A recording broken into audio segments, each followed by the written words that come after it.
సుందరి సుందరి సుందరి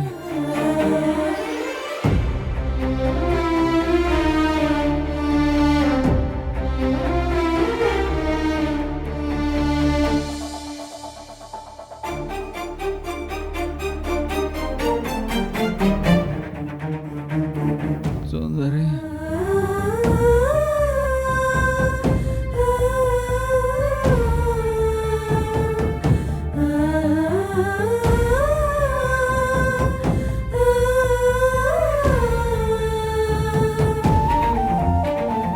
సుందరి నువ్వు నా కోసమే వచ్చావా సుందరి సుందరి నువ్వు వస్తావని తెలుసు నాకు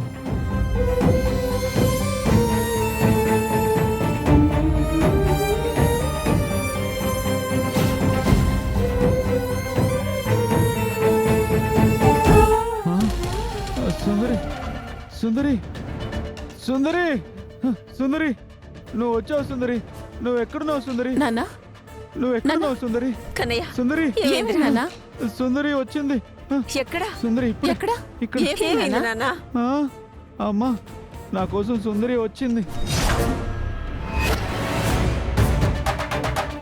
హా?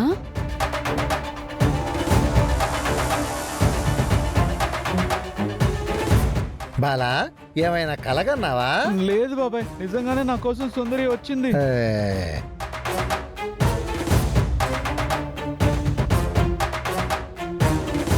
నీ కోసం సుందరి రాదు.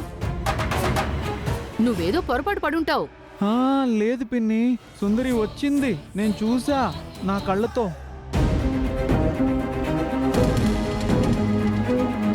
అన్నయ్య ఆ, నువ్వేదో పొరపాటు పడ్డావు. లేదురా సుందరి రావడం నేను చూశాను లేదులే నాన్న, త్రిపుర వస్తే ఇక్కడే ఉండాలి కదా, ఇక్కడెక్కడా లేదు. ఆ, ఫణి, మా అక్క త్రిపుర ఇక్కడికి వచ్చినట్టు అనిపిస్తుంది. సరే మొత్తం అంతా వెతుకుదాం. ఆ, ఆ, రండి. పదండి పదండి పదండి. వెతుకు, అత్తయ్య, సుందరి అంటే ఎక్కడుందో. సుందరి, బామ్మ సుందరి వచ్చింది అమ్మా సుందరి. చూస్తాం ఉండు.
సుందరి కన్నయ్య. బామ్మ సుందరి ఎక్కడ లేదు. లేదు వచ్చింది లేదు లేదు. ఒరే బాలా త్రిపుర ఎక్కడా లేదురా హ్మ్, చెప్పాను కదన్నయ్య, ఇదంతా నీ భ్రమని. హ్మ్.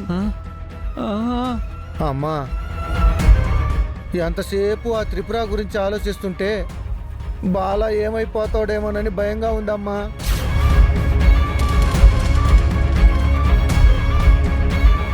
అవునత్తయ్య, బాల ఇక్కడే ఉంటే ఏమీ మారడు. మనం బాలని ఇక్కడి నుంచి దూరంగా ఎక్కడికైనా తీసుకెళ్తే ఆ త్రిపుర మీదున్న ధ్యాస తగ్గుతుందేమో. ఆ, నేను ఎక్కడికి రాను నేను ఇక్కడే ఉంటా సరే కన్నయ్య నువ్వు పడుకో. బజ్జోనా యశోదా కన్నయ్య పడుకున్న తర్వాత నువ్వు వెళ్ళి పడుకో. కర్మ అలాగే అత్తయ్య. పడుకో. పడుకో నాన్న. వసు, ఏంటయ్యా ఇది? పదండి అందరూ. పద.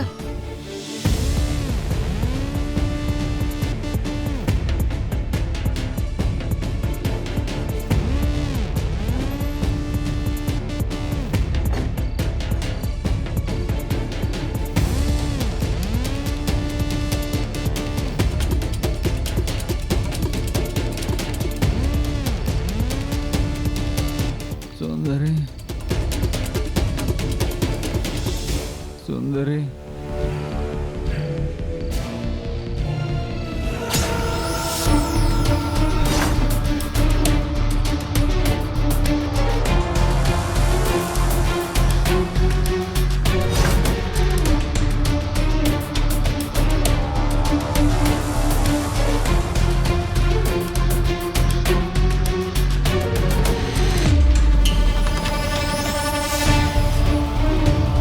అనంత్ గారు, ఇందాక మీరు వచ్చింది నేను చూశాను వదిన.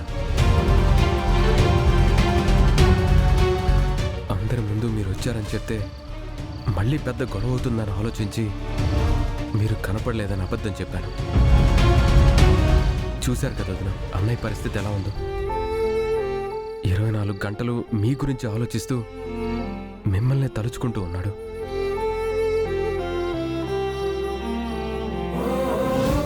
వదిన, మా అన్నయ్య తప్పు చేశాడు. ఆ తప్పు నేను సమర్థించట్లేదు. కానీ ఆ తప్పు మా అన్నయ్య కావాలని చేయలేదు. అనుకోకుండా అలా జరిగిపోయింది. మావయ్య గారు అన్నయ్య వల్లే చనిపోయారని తెలిసి ఆ విషయం మీ అందరికీ తెలిస్తే ఇలా దూరం అయిపోతారనే నేను భయపడి దాచాను వదిన. అంతకు మించి మిమ్మల్ని మోసం చేయాలన్న ఉద్దేశమే నాకు లేదు. మీరు లేకుండా అన్న ఎంత బాధపడుతున్నాడో, గాయత్రి లేకుండా నేను అంతే బాధపడుతున్నాను వదిన. కానీ అన్నయ్య చెప్పుకోగలుగుతున్నాడు, నేను చెప్పుకోలేకపోతున్నాను. అంతే తేడా. ప్లీజ్ వదిన, మీరు గాయత్రి మాకు కావాలి. అయిందేదో అయిపోయింది. జరిగిన నష్టానికి మీరెన్ని సమస్యలు ఫేస్ చేశారో అంతకంటే ఎక్కువ శిక్ష అన్నయ్య అనుభవించాడు కదా.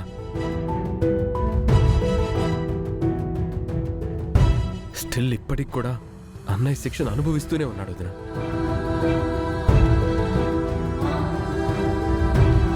అన్నయ్య మీద అత్తయ్యకి గాయత్రికి చాలా కోపం ఉంది. ఆ కోపాన్ని ఆవేశాన్ని నేను కాదన్నదిన.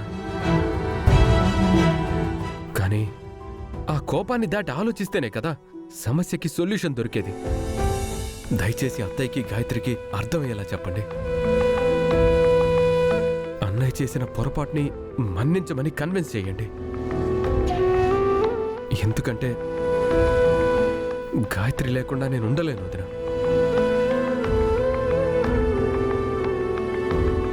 అందులో తను కడుపుతో ఉంది. తనని చూడకుండా ఉండలేకపోతున్నాను. దయచేసి అర్థం చేసుకోండి వదిన.